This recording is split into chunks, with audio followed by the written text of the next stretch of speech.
Hi everyone, welcome back. ನೀವು ನೋಡ್ತಿದ್ದೀರಾ student solution YouTube channel. ಶಿಕ್ಷಕರ ನೇಮಕಾತಿ ಅಪ್ಡೇಟ್ಗೆ ಸ್ವಾಗತ.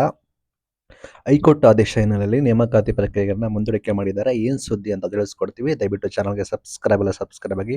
ವಿಡಿಯೋ ಇಷ್ಟ ಆದರೆ ಲೈಕ್ ಮಾಡಿ. ನೇಮಕಾತಿ ಕುರಿತು ಎಲ್ಲ ರೀತಿ ಸುದ್ದಿ ಕೂಡ ನಡೀತಾ ಇದೆ, ನಿಮಗೆ ಗೊತ್ತಿರೋಗೆ ನೋಡಿದ್ದೀರೋ ಅನ್ಕೋತೀನಿ. ಮೈನ್ ಥಿಂಗ್ ನಿಮಗೆ ಒಂದು ಮಟ್ಟದಲ್ಲಿ ಕ್ಲಾರಿಟಿ ಕೂಡ ಸಿಕ್ಕಿದೆ ಅನ್ಕೋತೀನಿ. ಇಲ್ಲಿ ಏನು ಆ್ಯಕ್ಚುಲಿ ನಡೆದಿದೆ, ರಿಯಾಲಿಟಿ ಏನು ಅಂತ. ಬಿಕಾಸ್ ಒಳ ಮೀಸಲಾತಿರೋಷ್ಟರಲ್ಲಿ ಅನ್ಯಾಯ ಆಗಿದೆ ಅಂತ ಹೇಳಿ ಲಂಬಾಣಿ, ಬೋವಿ, ಕೊರಚ ಮತ್ತು ಕೊರಮ ಸಮುದಾಯ ವಿರುದ್ಧ ಒಂದು ಪ್ರತ್ಯೇಕ ಅರ್ಜಿ ಕೂಡ ಸಲ್ಲಿಸಿದ್ರು. ಹೈಕೋರ್ಟ್ ಬಂದ್ಬಿಟ್ಟು ವಿಚಾರಣೆ ಮಾಡ್ತು. ನಂತರ ಅಲ್ಲಿ ನೇಮಕಾತಿ ಕುರಿತು ಮಧ್ಯಂತರ ತಡೆ ನೀಡಿದೆ ಅಂತೇಳಿ ಸುದ್ದಿ ಕೂಡ ವೈರಲ್ ಕೂಡ ಆಗ್ತದೆ. ಬಟ್ ಇಲ್ಲಿ ಆಕ್ಚುಲಿ ಏನಾಗಿದೆ ಅಂದ್ರೆ ಮಧ್ಯಂತರ ಆದೇಶದ ಪ್ರಕಾರ ನೇಮಕಾತಿ ಪ್ರಕ್ರಿಯೆ ಮುಂದುವರಿಸಬಹುದು. ಆದ್ರೆ ಮುಂದಿನ ವಿಚಾರಣೆವರೆಗೂ ಕೂಡ ಅನುಬಂಧ LM ಆಧಾರದಲ್ಲಿ ಯಾವುದೇ ವ್ಯಕ್ತಿಯನ್ನು ನೇಮಕ ಮಾಡಬಾರದು ಅಂತ ಕೂಡ ಹೇಳಿದ್ದಾರೆ.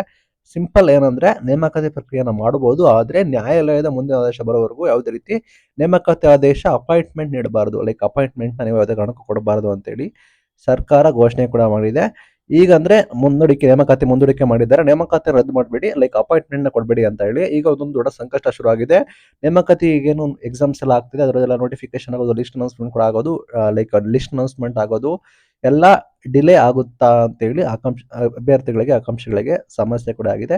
ಬಿಕಾಸ್ ಯಾಕೆ ಅಂದ್ರೆ ನಿಮಗೆ ಗೊತ್ತಿರೋ ಹಾಗೆ ಹೈಕೋರ್ಟ್ ಮಧ್ಯಂತರ ಆದೇಶ ಕೊಟ್ಟಿದೆ. ನಂತರ ಸರ್ಕಾರ ಅದರ ವಿರುದ್ಧ ಹೋಗ್ತಾರ, ಏನ್ ಮಾಹಿತಿ ಕೊಡ್ತಾರೆ ನಿಮಗೆ ತಿಳಿಸ್ಕೊಡ್ತೀನಿ. ನಾನು ಮಾಧ್ಯಮಗಳಿಗೆ ಗಮನಿಸಿದ್ದೆ, ಈ ಹಿಂದೆನೆ ಒಬ್ರು ಲೈಕ್ ಈ ಸಮುದಾಯಗಳು ಲಂಬಾಣಿ, ಬೋವಿ, ಕೊರಚ ಮತ್ತು ಕರ್ಮ ಸಮುದಾಯದ ಪರ ಲೈಕ್ ಮನವಿ ಕೂಡ ಕೊಟ್ಟಿದ್ರು, ನಾನು ಹೋಗ್ತೀನಿ ಬಿಡೋದಿಲ್ಲ ಅಂತ ಹೇಳಿ. ಅದಕ್ಕೆ ಕೋರ್ಟ್ ವಿರುದ್ಧ ಹೋಗಿದ್ದಾರೆ.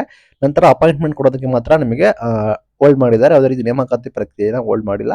ಆಕಾಂಕ್ಷಿಗಳು ಯಾರೆಲ್ಲ ಇದ್ದೀರಾ, ಶಿಕ್ಷಕ ನೇಮಕಾತಿ ಆಕಾಂಕ್ಷಿಗಳು, ಅವರು ವೆಯ್ಟ್ ಮಾಡಿ, ಬಿಗ್ ಅಪ್ಡೇಟ್ ಬರುತ್ತೆ.